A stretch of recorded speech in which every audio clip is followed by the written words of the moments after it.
What's up, guys? Foxwolf here today. Welcome to the Mr. GLOAT podcast, ladies and gentlemen, where today we are on April the 18th. Today, guys, we got a lot of interesting topics, guys, but first, I would like to talk about the heavyweight championship fights. And when I say heavyweight championship fights, I'm not talking about the majors, but I'm also talking about the other titles. So, guys, on April the 5th, we already knew about the Torres, Phil Pergovic, and David Adelaide, and another fight in Italy and somewheres in Taiwan. Already had multiple fights there.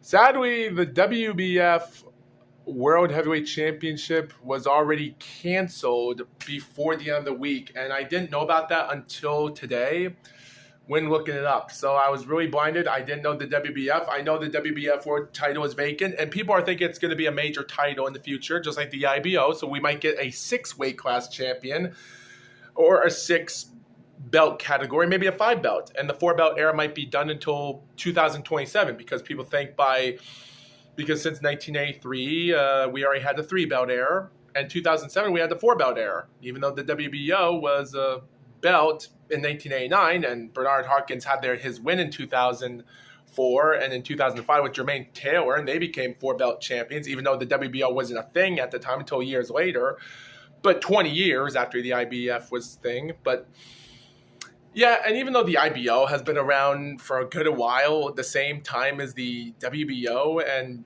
just like the WBF, it's crazy. So who knows if that does come to place. If it doesn't, well, it is what it is, which is good because it's probably best not to get more titles. But yeah, it's just hilarious. Also, guys, on April the 12th, guys, we had fights in Germany, Sketches Republic, Poland. The first fight was in Germany by a guy named Renki Witko taking on Luis Jose Marin Marcia for the WBF Intercontinental Heavyweight title, ending in the first round by knockout. Renki Witke gets his 5th professional win and a 5th knockout. He's ranked number 167 in the world in his country of Malta, even though he's representing Germany as we speak. So good win taking on that journeyman fighter, which is better than nothing. The Sketches Republic, Sketches heavyweight title, Ivan Balaz takes on Thomas Salek. Now, I've already talked about Thomas Salek before, a guy that already lost against Umut Kamkiran last April, a year ago, by 10-round fight for the WBC CISBB title. He won a fight against a nobody, and then in October, he lost another fight by 10 rounds for a BDB international title, and now he lost in a round 2 TKO victory against Ivan Balaz for the Sketches heavyweight title. Ivan Balaz, just like Renki Witko, he has his 6th professional win and 4th knockout. He's ranked number 184 in the heavyweight as we speak. Not bad, not bad. But don't forget, guys, we have Mariusz Wach. Mariusz Wach fought for the Public of Poland heavyweight title against Kacper Maina, a 13-1 fighter that defeated Mariusz Wach. Mariusz Wach, since he started boxing since April the 29th, 2005 was his pro debut. His legit fight that people will know about was his 12-round domination loss against Vladimir Klitschko back in November the 10th, 2012 for his unified championships. Mariusz Wach was failing on fights in the heavyweight against a lot of fighters like Alexander Poviekin, Jarrell Miller, Arthur Spilka, Martin Bacall, Dillian White, Huggy Fury, Arslanbek Makhmudov, Kevin Lorana, Fraser Clark. He even lost against a nobody random dude that goes by the name of Erkin Tepper, but don't know much about that.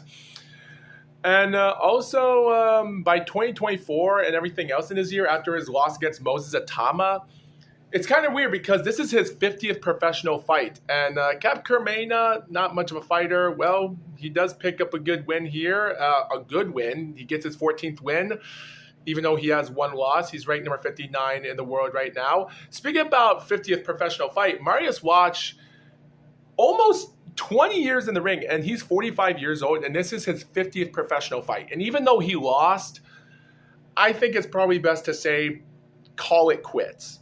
It's probably for the best, as long as he still has his health. And even though Derek Chisora is also going for his 50th professional fight, so who knows if that's going to come to play. But it will be interesting.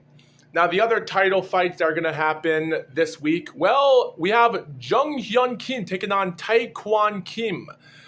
Jung Hyun Kim is number 171 in the heavyweight, taking on rank 144 in the cruiserweight, Taekwon Kim, for the South Korean heavyweight title. Taekwon Kim already did have a heavyweight fight some time ago, but he went back to cruiserweight under 200 pounds, picking up his 5th win by knockout, and which was last October. While Jung Hyun Kim is also actually taking a little bit of a break on. With 4 wins, undefeated with 4 knockouts, number 1 in this country of South Korea. He is a heavy dude, so I do think his weight advantage might get the better of him. So tomorrow, live in Kotor Center in Namyangju, South Korea, we will have a 10-round fight for the South Korean heavyweight title. Hyun Kim is going to defend the South Korean title for a second time, so let's wish him good luck. This is going to be a good fight. Whoever wins this fight, I hope one of these 2 undefeated Korean fighters with all by knockout will get a payday. Because, guys, I do want to see another Asian boxer fight in the division of best fighters. Even if Hyun Kim or Kwang Kim aren't going to be top good contenders, the least they can do is you can just give them a chance and see what they can do. But if the fight ends in a draw in their career in this fight, well, it might be done for. So I want to wish these guys best of luck. Hyun Kim hasn't been in the fights for 10 or so months, so let's wish him just best of luck. We'll have a fight for the for Federación Argentina de Box Argentinian heavyweight title on April the 25th against some random guys named Marcus Antonio Alumba, a hype job dude, or a journeyman with 26-14, taking on a 13-12, so fighter. So that's not going to do good. And Eduardo Guastion will take on Pezman Saifkhani for the European Boxing Europe Union Silver Heavyweight title on April the 30th. 17-3 versus 16-1. It's going to be interesting. So if you guys don't mind, I'll be back in just a second. We'll get to our second topic. All right, pardon me, guys. I'm just cooking up some steaks for myself, if you don't mind, just to get myself a quick snack. Well, it's already, 11 o'clock right now, so I'm going to upload this later.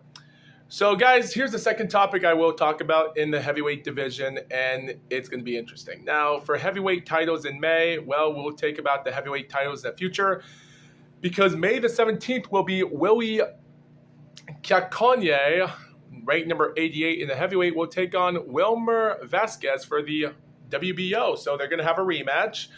A match, as long as they don't reschedule it again. So it's going to take a whole month. I hope I can survive that long, because this guy, born in Uganda, living in Netherlands, 10-9, Willie is a good favorite fighter. He can actually win a fight. And there's also another fight that's also being scheduled as well on June the 14th against a guy named Michael Asambo, which he's also going to fight against 1 month after May the 17th for his WBF World Heavyweight title. If he wins this fight, he'll fight for the Benelux Heavyweight title, which is spelled capital B, lowercase e, capital N, lowercase e, capital X, lowercase U, X. Heavyweight title, the Benelux heavyweight title. Never heard this title before. This is going to be interesting. I don't want to look up this type of information, but yeah, good luck if he wins these fights. Are these any fighters I know?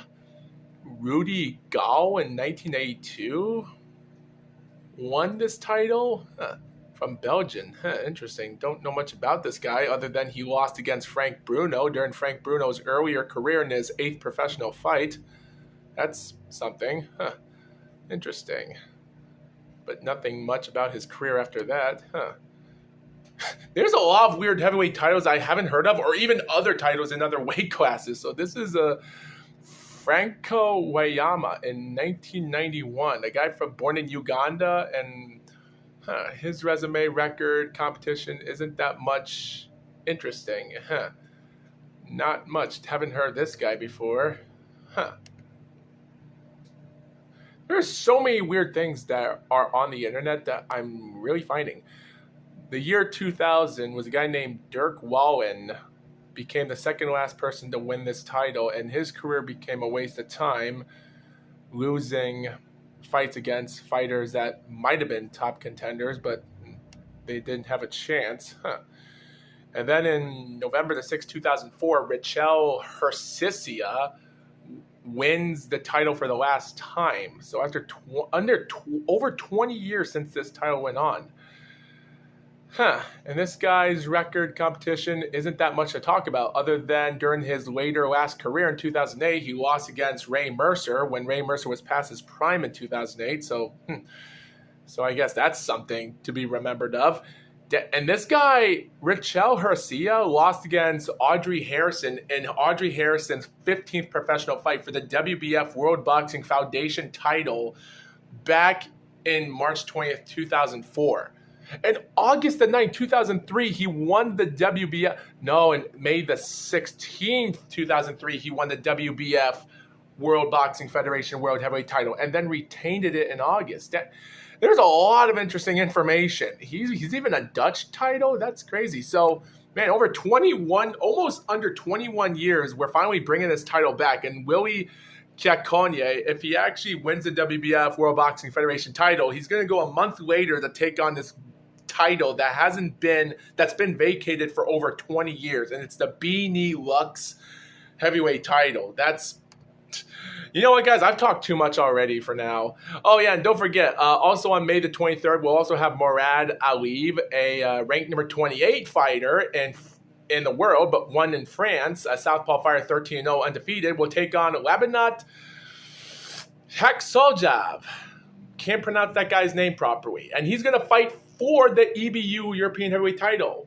And Labanat is going to try to retain it, which will be interesting because Labanat already put out an upset victory against a Ukrainian fighter last November, which was the same event where Tina Rupert defeated Iri Matsuda to become unified Atomweight champion. And with only 1 minute left of the microwave on. So, yeah. Guys, I don't want to talk about this again, but I got to get this out of my system all the time. Tina Rupert, guys, has put in a lot of stuff. Now, this is going to be my third topic here today, guys. Tina Rupert has put in a lot of nerve. Like, her win against Fabiana Batik wasn't a dominated performance she did last year ago. She comes in November. She knocks out Iri Matsuda early in the first round, and Matsuda had her stupidity there. She didn't know better, and even though judges barely had favored for her fights in Fabiana Batik and Iri Matsuda, like, her win for the WBC Atomweight was 97-93 by 2 judges and 198-92 by another judge. Still a close fight to know that she was in favor, but not a dominator. Just like Iri Matsuda, 2 judges, 96-93 and 197-92. And I did thought she might have maybe won 5 rounds easily. And now she takes on Samir Yamanaka, and controversial. I'll just let it cool off for another few minutes. But yeah, it's so bad, guys. Now, Samira Yamanaka, on the other hand, it's different. She's been in this division since 2020. She picks up some wins, decisions against debut fighters, and an undefeated fighter a little bit. She went to Thailand in her 5th professional fight, scored her first knockout. She had a split decision against a journeyman fighter in her country and had an undefeated win in fighter back in September of 2022, picks up a round 5 knockout, wins WBO Asia Pacific title, retains it in April against someone else with a round 3 knockout. And then she took a long break until January. She defeats Mika Iwakawa for the IBF title, and she was going to take on Fabiana Batik that same night in November, but for some reason Fabiana had a health problem, so they canceled it away and just decided to put this fight together. And it's so bad, guys, because the information is so bad. Because, guys, here's the problem. The 3 judges that night were female judges. 2 of them Germany and 1 Belgian, born Ukrainian. And it's bad because this fight takes place in Germany with Tina Rupert as her home country. And Yamanaka leaves her country of Japan to fight in her country. I had rounds scored differently. Now, my notes were mistakenly different because the first round I did had question thinking Yamanaka won the first round. But looking back at it, by more punches being thrown a little bit, even though Tina Rupert didn't, like, she was being the offensive a lot, but it didn't seem like she was taking a lot of punches in the first round that she was throwing easily clean. But it looked like she might have won the first round, so I switched it to a first round, but it's up to you. Round 2 and round 3 were Yamanaka. Round 4 and 5 were Rupert. Round 6 and 7 were Yamanaka. Even though Yamanaka did had a close round 7 there. But it's interesting because by round 8, round 9, round 10, Rupert went all in. And she put in an amazing performance, which I was surprised of. And like I said before, it is interesting because she comes in round 8. Great. Round 9, she was putting in good effort, but early into that round, a right punch landed. Yamanaka lands a good punch on Rupert. She hits the ground, but the referee called it a slip. I had a 10-8 score for Yamanaka. And the 10th round was pretty interesting, even though Yamanaka was trying to scare off Rupert, but it wasn't that good, and Rupert did manage to squeak out a good round 10. So, yeah, it's weird. The Belgian judge had 95 even, fair enough, but I think it would have been a split decision there. 91 to 99, Rupert, which I guess if that woman scored round 9 of a 10-9 for Yamanaka, that would have been bad. So let's just say one of the early rounds she scored it, which would have been 97 to 92 instead. And 95 to 95 for the third judge, which scored it 96 to 95, meaning that she gave one of the rounds a 10-10. I'm going to assume that she might have given round 7 or maybe round 2 a close 10-10 round, because those had to be one of the 10-10 rounds. If this judge named Caroline Putz scored it a 10-10 the final round, that's ridiculous. And if they did score it a 10-8 in round 9, if it was a knockout, there was no point if she was going to score a 10-10. She would have just scored a 10-9 for her fighter, Rupert, and it would have been a 95 to 94. And if she did score 10-10 in round 10, it would have been a split decision draw for a 95 to 95. It's that bad. By the way, guys, before I get to my fourth topic, which is my second last topic, I want to get to an information. I found information online, which is interesting because womensboxing.com actually had information. Rupert wins undisputed Atomweight championship against Yamanaka, written by Ron Scarfo, April the 10th, 2025, 5 days after the title. He wrote that Rupert defeated Yamanaka of Japan by majority decision between the top 2 atomweights for supremacy in the division, holding all the titles live on the broadcast of Germany MDR. And it stinks that they don't have that on YouTube. Just some YouTuber had to upload it, just like the other videos he uploaded. It's bad. 32-year-old Rupert had more ring experience than Yamanaka. And Yamanaka, 23 years old of age, southpaw fighter, just like Rupert. She's 4'9.5". Rupert is 5 feet, so size difference is pretty much there. But even though she's a young girl, and Rupert, the older you are, the wiser you are. But depending if you're in your 40s, that's a whole different ball game. He also pointed out there were obvious advantages for Rupert in her fight against Yamanaka, where Rupert's home country of Germany and 2 of their 3 judges were from Germany, who had recent experiences of fighting and winning against Matsuda, who is still one of the best atomweights of the world. Yamanaka had been inactive for over a year and a few months. More than a year, then their one advantage for Yamanaka was that they probably negotiated beforehand when she was supposed to take on Fabiana Batik, but didn't happen. But he also stated that they were both wearing winning gloves, both brands, made in Japan, which is kind of weird. And he even pointed out how Rupert sparred and trained with the winning gloves to get used to them in preparation for the fight. That's interesting. Interesting. And the third and final thing he pointed out was that the Belgian judge, Alina, was the only judge not from Germany, with both Caroline and Suzanne Kopke were the 2 judges from Germany. Yamanaka wore red gloves and Rupert won the blue winning gloves. Rupert built an early lead and arguably winning the first 4 rounds. Nah. The tide turned in the 5th round for Yamanaka and probably won 5 and 6 and 7. Yamanaka appeared to win the 9th round where Yamanaka landed a punch to the head of Rupachet, who then fell to the canvas, but the referee called it a slip. Round 8 and round 10 were rounds close enough. Round 8 would have been a round for Rupachet, and the 10th and final round was for Yamanaka. Even though he said it was a very close round, which, yeah, it was, but I thought Rupachet won the round. But I officially scored it in favor of Yamanaka on my official scorecard for Rupachet winning round 1 to 4 and 8, and Yamanaka had round 5 to 7, 9 to 10. Therefore, each boxer won 5 rounds, an unofficial scorecard, and scored it 95 even. Yeah, so I scored it round 1. I did change it to Rupachet winning round 1, won round 4, and I did say that she did have round 5 and round 10. The thing is, Yamanaka had round 2 and round 3 easily. Even round 6 and round 7.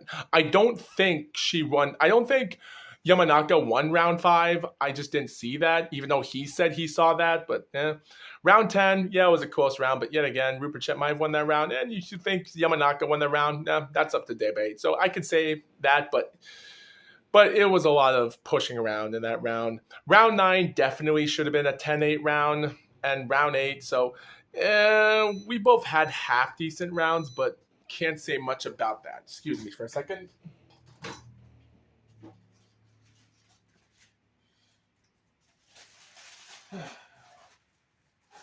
Hope these are cooled off.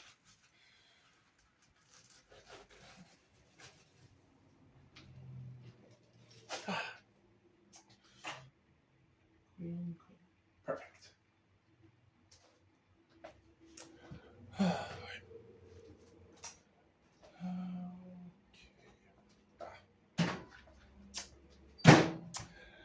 So yeah, that's pretty interesting for him to say that. But this is what he also said in the second topic.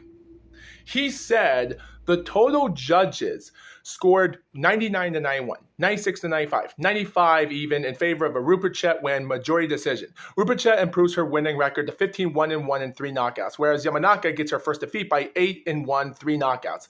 Susan Kopke scored at 99 to 91, which is an absurd and a ridiculous score, where Alina from Belgium scored at 95 even, which is a score I had in total. Me too, but I had 95 to 94. Caroline Putes had it 96-95, which was likely scored by one of the rounds as a 10-10 for a tie. I believe that Putes scored the 10th and final round even, where judges do not often do that. Even in Germany, they don't do that, appear to not be able to decide who won the round. It is allowed to be used, but only used rarely. However, judges in Germany have been known to score rounds as ties when it is beneficial for a German boxer fighting a boxer who is not in Germany. I do not know if that is the case here. On my official scorecard, I would have scored it 96 to 95. No, I wouldn't. I would have scored it 95 to 95 if that was the case. And that would have been the stupidest thing for a German judge to do that if the knockout in round 9 was a fact. You would have just scored it 10-9 to cheat out Rupachet if this guy did think that round 10 was his favor. That still didn't make sense. I don't believe a word he said, because if it's true that it would have been that close, and let's just say that Yamanaka won 4 rounds after 9 rounds and the knockout round was a thing, and even if he did think Yamanaka won the round, which I thought Rupachet won the round, Putes would have still scored, might have scored it a 10-9 just to rob Yamanaka, or even not even give them win in the first place. It's that stupid. Still, he still said, if I scored the 10th round at 10-10 instead of a 10-9 in favor of Yamanaka, this is one reason I believe Putes scored the 10th round, but it is a very close round. To be honest, guys, like I said before, I think round 2 or round 7 were 2 close rounds that I thought might have been a 10-10, so she might have scored one of those 10-10s early in the fight. I just don't see a 10-10. I just don't see a 10-10 scored in the 10th round.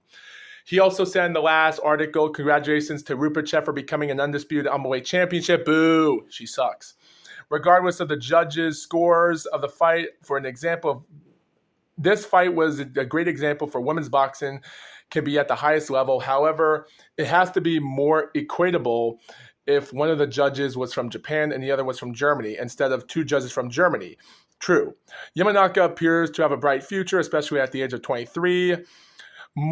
She has more time to improve, and the Atomweight division still has talented boxers besides of Rupert Chen, Yamanaka, and Matsuda. For instance, Naoya Ogawa of Japan is a 6-0 undefeated contender who holds the WBO Asia Pacific Atomweight Championship, as Nidy Rodriguez Olmos from Mexico is an undefeated contender who holds the WBC Silver Atomweight title. End quote.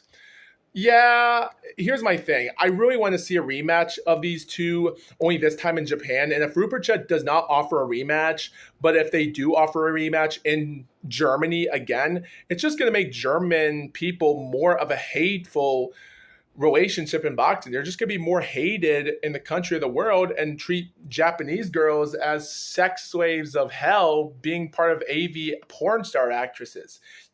It's that terrible when you treat them like that. And so I just hope we get to see a fight in Japan and not in Germany, because I really want to see Rupert Chet to see if she has what it takes to fight again. Yeah, she lost in America against Anicia Estrada, and she's only comfortable in her country. Hey, Yamanaka and Iri Matsuda had the balls to go to her country, and they put in amazing performances, winning rounds after rounds. Even if they lost against Rupert Chet in her country, they still deserve a rematch. Even if it's Iri Matsuda or Samaru Yamanaka, I want to see one of them have another match with Tina Rupert Chet again. Or even if Naoya Ogawa fights, I want to see in Japan. And if they decide to go to Germany again and have it to fight with Rupert Chet, it's just going to make her a duck, and it's just so hateful. I just don't like it. I disapprove of this. So that's all I have to say about that, and I just hope Rupert Chet does not do that. And I hope she doesn't vacate the titles, because I don't want to wait several years for them to have a unified boxer in Japan for female boxing and then just destroy it for having another non-Japanese person to win a title again like Tina Rupert Chet. It's that bad.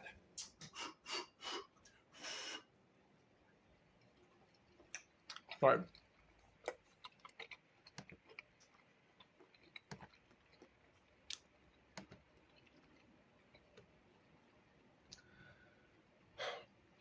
So guys,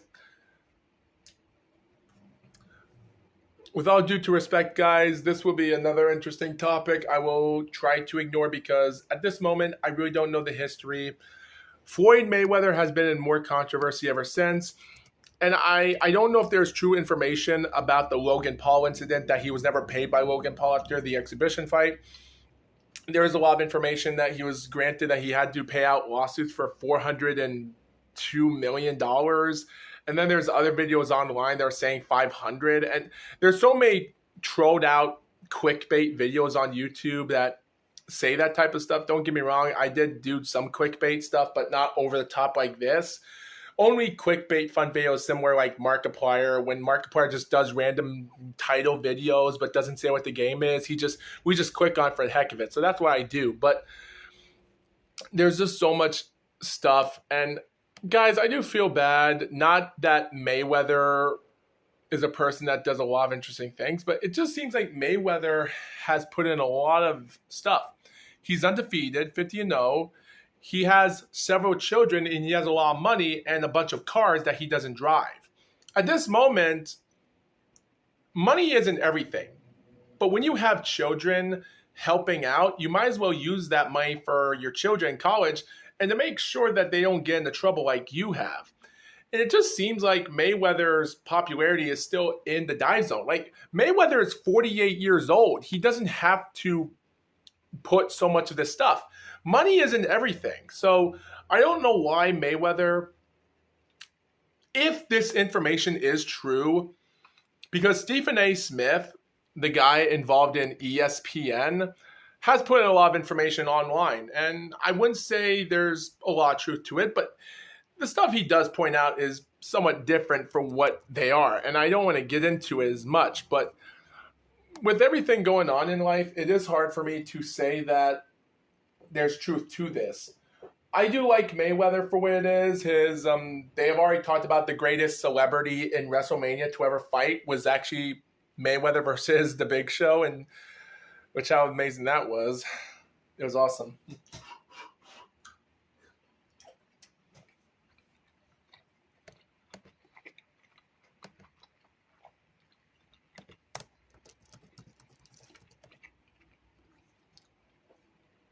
So there's a lot of videos on YouTube.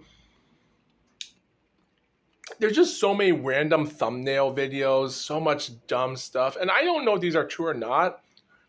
And whether true or not, should Mayweather just try to understand that we might as well have to live a normal life? Because I just feel like why would he have to keep on pushing his luck? He, like I said, he's almost a grandfather, so he shouldn't overdo this so much. Pay the people the money that you do as a promoter. Even if you know how to make money, you're not going to stop. But yet again, do it for the good cause. Do it for your kids. Do it for this. And do it for the people that you helped on, just like Logan Paul. Like 3 years ago, he did say he was suing out Floyd Mayweather over the fight for over fight pay. And we have videos on YouTube that came out a week ago and almost 2 weeks, like Floyd Mayweather collapse in court after judge reveals this, or court after collapse life, emotional breakdown. It's so random that there's so much information here. I really don't know why. I don't know if any of this is true. And it's just thumbnail videos just messing with you and with everything going on. And at the end of the day, I don't know whether it's the truth or not. And I don't want to get into this information. I don't want to do that. Because at the end of the day, I don't know why Floyd Mayweather will just look at it as he's done everything he's done. He should just live out a normal life. Like if it is true that he did say that he still has his private jets, a little bit of his houses and such, at the end of the day, I don't know any of it might be true, but at the end of the day, we just try to put out some of the stuff and see what we have to do. Because at the end of the day, I'm not trying to make a troll video like all these other thumbnail videos, because I'm looking at these thumbnail videos online. It just shows Floyd Mayweather wearing an orange jumpsuit because he's in court. He's going to go to jail, and there's a thumbnail of him holding a knife or him sobbing while laying on it's just so, these thumbnail videos are just so messed up. The title videos, these are just clickbait videos that are just trying to mess with you. And I just find this to be one of the dumbest things. And whether it's true or not, I do want to think, because even though the legal issues did continue in the following 6 years of his career, and even he has been involved in other stuff in 2010, even when he was involved in his career, even when he came back to boxing, even after his fight against Ortiz, that fight Victor Ortiz back in 2012 or 2011, during that moment when he threatened Larry Merchant, and that crazy moment in their career. I forgot. I know it was 2011 because I knew he won the title, and it was his third professional fight back since 2009. Victor Ortiz, 2011. Yeah, he had problems when he was in controversy. But here's the thing. He has kids. He has children. He's almost in his father years as being a grandfather in his 50s. So why not just Floyd Mayweather just try to relax and try to live out a life? Like, he has success. He doesn't have to overdo this stuff. Like, if God is going to tell you to stop making money or just try to live out your life, is what we're trying to do. We did. We gave you life. We gave you an undefeated record. Live with it. So why won't Floyd Mayweather do that? For reasons why, I don't know. And only God knows where he's going to go after this. And I'm not trying to support Mayweather, but trying to give him some advice and trying to see if he can even try to understand the life and history that he might go through in the future. And I just hope we won't see a lot of this problem happening with other people again. But we're just going to have to wait and see. We'll just have to wait and see. We just have to wait and see.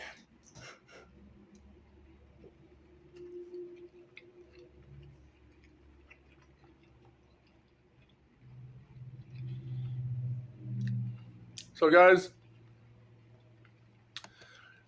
before we get to the final topic, guys, I would like to say that UFC 5 is still on my list.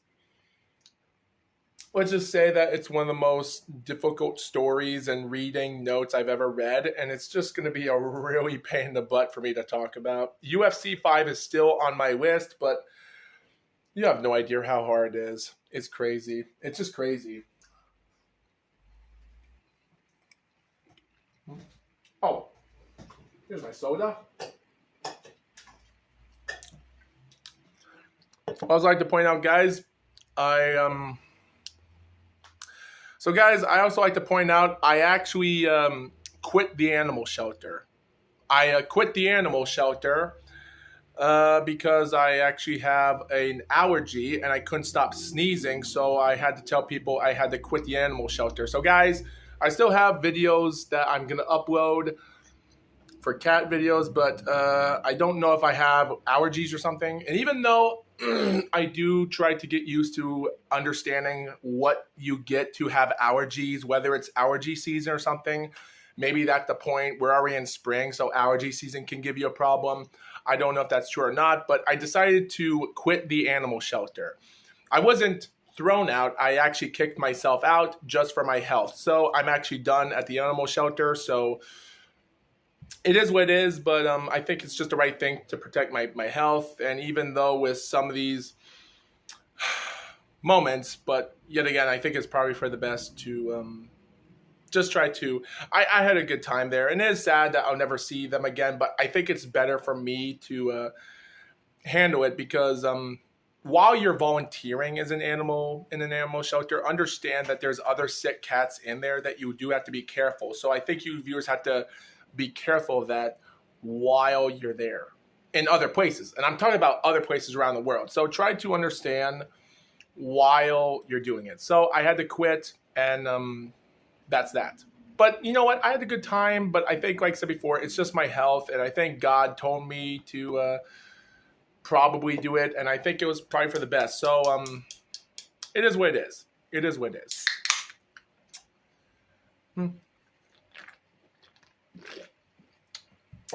So guys, the final topic I will like to talk about today, and like I said before, guys, this is not too much information. There's not a lot of interesting stuff happening.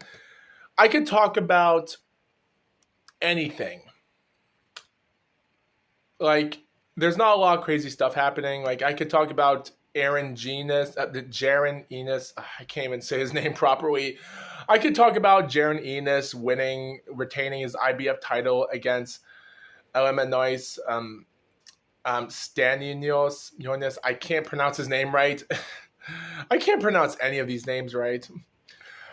I can also talk about how Raymond Ford won his fight last week by a domination fight, but yet again, there's not a lot of information about that. And also, guys, speaking about trending, guys, Abel Mendoza, a guy that's the biggest hype job in boxing history, not a jobber, a hype job. Abel Mendoza, ranked number 79 in the lightweight division, El Zorro, is he's actually creating popularity in BoxRec. He has 16 people following him online on BoxRec. Oh man, dang. Those friggin' cat allergies I had in the cat shelter are still getting to me right now. But yeah, Abel Mendoza, this big hype job guy, is finally getting a push. The thing is, he's only boxing in TLC boxing matches, or TCL, which is just you fighting in a 1 minute, 1 round fight against someone in multiple tournament or so. It's not legit, but yeah, if Abel Mendoza's boxing legit is so bad. He just has so much bad resume. There's just nothing good. There's nothing good other than he took on a guy that's 18-3-1 in June of 2021 for the WBC FECA Box Super Featherweight title, or even the UBO Intercontinental title against a 5-3-1 guy. Not good. Or even 11-1 guy named Diego Medina last January of last year ago. He picked up a good win there. He's fought more fights. He's just not getting with the right people. He's not working with the right promoter. And the thing is, he's a 28-year-old dude, 29-year-old dude. And I could say that if he ever does have 4 more professional fights this year, like probably in May, or even because these fights are just going to take place in, April. Sheesh. Oh, boy, he already lost a fight against Jose Rodriguez. Is that the same guy? No, it's just some random dude. And he actually won a rematch against him. Now he's taking on another guy twice. So yeah, if he does have a fight in May or June, or else he'll have 2 fights in May and June, or else another fight or fall or so, and then he'll have 4 fights or 5 fights, and he'll go 47-0, 42 wins, 31 knockouts, undefeated. His resume is so out of bad. Not bad than Peter McNeely's record, or maybe it's still not better than David Nino Rodriguez or Ty Fields, those boxers from heavyweight that became failures, but it isn't. It is what it is. I do want to see if he does have what it takes to just box his way forward. If he is going to win 5 fights in this year, like he's going to win 4 fights this year in 2025, go 46-0, and then he'll win a few more fights to be 49-0, and then someone will give him a heavyweight title match on his 50th professional fight for a major, and then he'll go undefeated in 2027. Maybe in 2026 he'll have a 48-0 record, or even he'll win his 49th fight, or even fight for a title at his 50th professional fight. And then you just, that'll be ridiculous, but I just don't see it. His fights online and even his non-exhibition boxing fights are just so bad. It's bad. It's bad. Finally, guys, I do want to talk about Oscar Collazo. Oscar Collazo, WBA minimum weight champion. I'm still trying to see if he's going to have a rematch with Melvin Jerusalem. But we also have it because even though Melvin Jerusalem is still a WBC minimum weight championship after his rematch win against Yudai Shigeoka, while Yudai's brother Jinjiro Shigeoka is trying to have a rematch out with Pedro Tendrin, ever since he lost July for the IBF World Minimum Weight title last year ago, and in the Shigioko's country, like these guys from Philippines went to Japan to fight the Shigeoka brothers, and they won the titles. Well, not the same day, but similar time. So now they're going back to Japan again. If Shigeoka does win this fight in May the 24th to win back his belt, I just hope they won't take out a rematch or so, because Tundrin's career is not better than Yudai or Jinjiro. But if Oscar Collazo can fight in Japan or even fight against them, or else take a rematch against Melvin Jerusalem, but that might not happen because Jerusalem lost against Oscar Collazo for a title once. He doesn't want to fight him again when he lost to WBO. But I hope we do have a fight or so to find who's going to be a legit undisputed minimum weight championship. Oscar Collazo is the dominator, and I just hope in the future to fight anyone.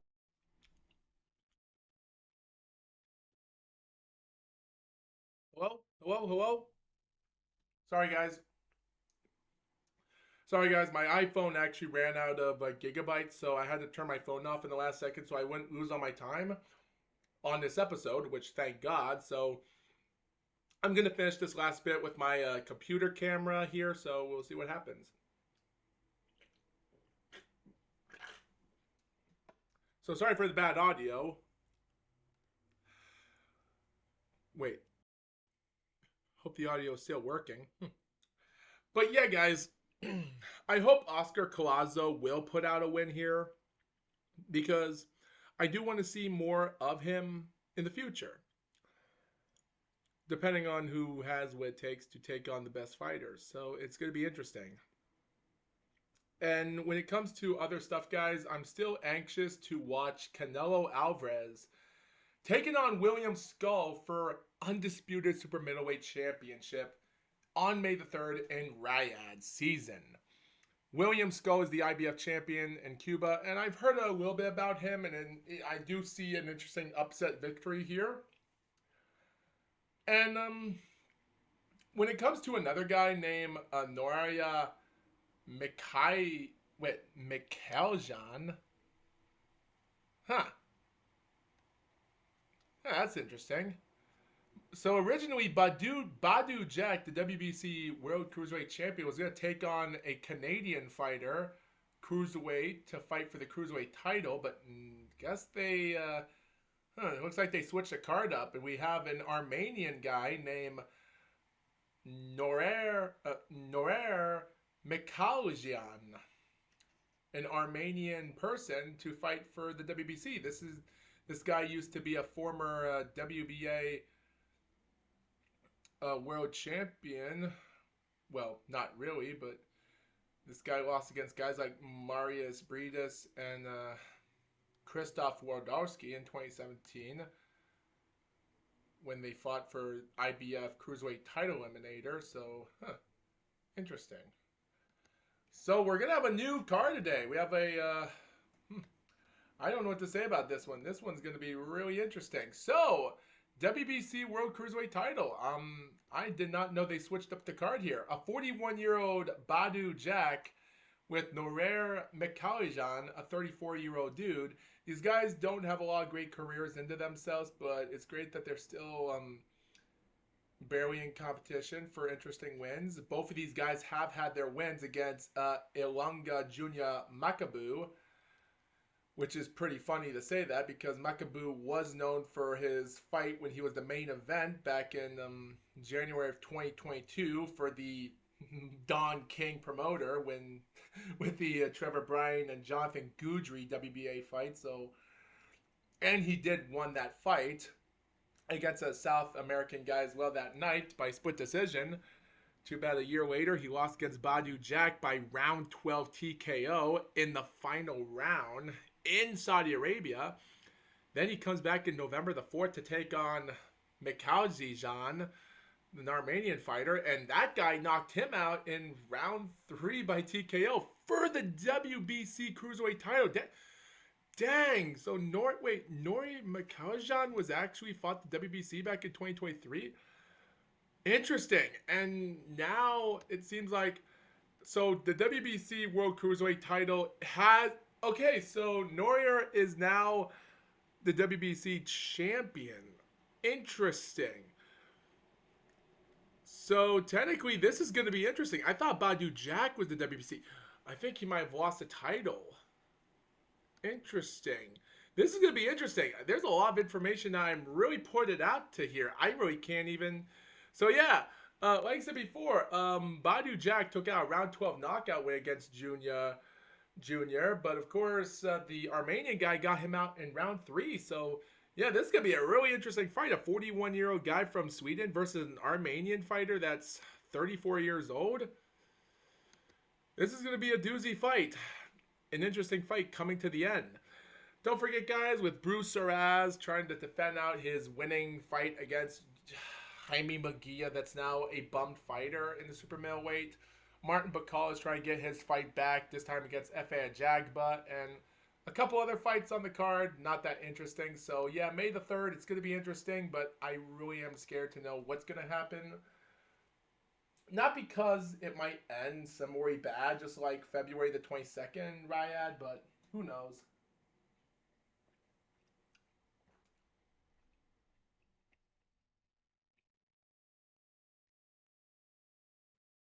So, my final topic is this. So, guys, we also had a report that Tony Stewart won his first ever drag racing champion, celebrating with his child. And Tony Stewart, after losing a lot of relatives and friends and family for other people, picks up his first ever drag racing division champion title win.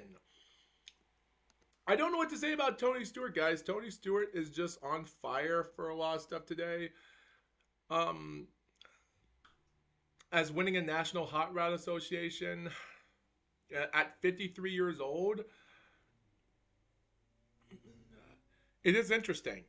Even though he is married to his wife, that was his first marriage back in 2021, which is crazy because he's, wow, at 50 years old is when he got married? Jesus, that's, I did not know Tony Stewart finally got married when he was already in his 50s. Or maybe almost in his 50s, because that's ridiculous. That's crazy. Yeah, guys, I will say though, guys, when I was a child, I always want to be like Tony Stewart, and I always want to be like him, and I still want to be like him even to this day. I used to love him. We used to drive the Home Depot number 20 car, but of course when Joey Logano had it, yeah, of course that was a whole different ball game. So I always want to be like Tony Stewart, and I still want to be like him, and it is what it is. I just hope that truth can come in the future, whatever God's going to do, and we'll see what happens. It is what it is, guys. So yeah, guys. With all information, due to respect, with everything else, I really can't say much about everything here on this show. Other than we're still having reports about July the 12th being the official update for another fight, this time in Wembley Stadium. For I don't know what to say. I don't know what to say because even when I type in the word Wembley and I tried to type in 2025 and see what updates are, 2025 only has one show and it's only February the 1st, which was, well, technically nothing interesting, but I'm still trying to see if there's going to be a fight in Wembley Stadium or anything around here to see what's going to happen, because I'm still trying to find schedules if we're going to have a fight in the UK on, if there's going to be a chance for pro boxing on July the 12th if we do have a fight, because at this moment the only fights that are coming recently in the UK is going to be on April the 26th next week for Chris Eubank Jr. versus Conor Benn for nothing less to talk about, and who knows what's going to happen. Chris Eubank has won multiple IBO titles right now that everyone is already trying to say that the IBO title should be a major belt just to make Chris Eubank Jr. feel better about himself, just like how his father was the WBO champion multiple times back in the 90s, even though the WBO wasn't a major, even when Joe Calzaghe defeated him, or even had other fighters that defeated Eubank in his career for the WBO title, and Calzaghe defended it a bunch of times until 2007 when it was a major, so it's ridiculous. We also have Liam Smith trying to get his career back together, taking on a guy named Aaron McKenna, a 19-0 fighter in the middleweight as well. Um, I don't know what broadcasts are going to be there, but on May the 10th as well, which will be in Nottingham Arena, live on the Zone, we do have a guy 23-1, Anthony Kakase, taking on Lee Wood 28-3 for the IBO World Super Featherweight title. So yeah, I really don't know. I'm still trying to look for update. I'm sure Alexander Usyk has been training for the Dubois fight a lot more, because I think he was expecting that the promoters were going to screw him up. So he wanted to stick with the Dubois fight. So it's going to be interesting when he wins his 24th fight, what will be his 25th fight. And even if Joseph Parker will, because they did say that he's going to take on Dillian White, another guy that defeated Joseph Parker in 2018 after Parker lost against Joshua for his WBO title. So who knows if there'll be a WBO fight vacant after this undisputed title is gone, because when it's gone, any of those, that title will be vacant off of Alexander Usyk, I think. And Parker might fight for the WBO title. And if he loses by unbelievable, if he loses against, I don't know who he's going to fight, but he has to fight against someone. We don't know. So I am scared to know what's going to happen, because after July the 12th, the full year is going to be done. So Usyk might take a full off year and then come back maybe in the spring of 2025, 26, or even the summer. So we might as well take some time off and just look at other stuff while the time comes. So that's what we should do. And that's about it. So I hope my audio is working. If my audio is not on, then this was a waste of time for me talking about this. So, but it is what it is. At least you can enjoy me eating steak, because at the end of the day, it's better than nothing. Cheers.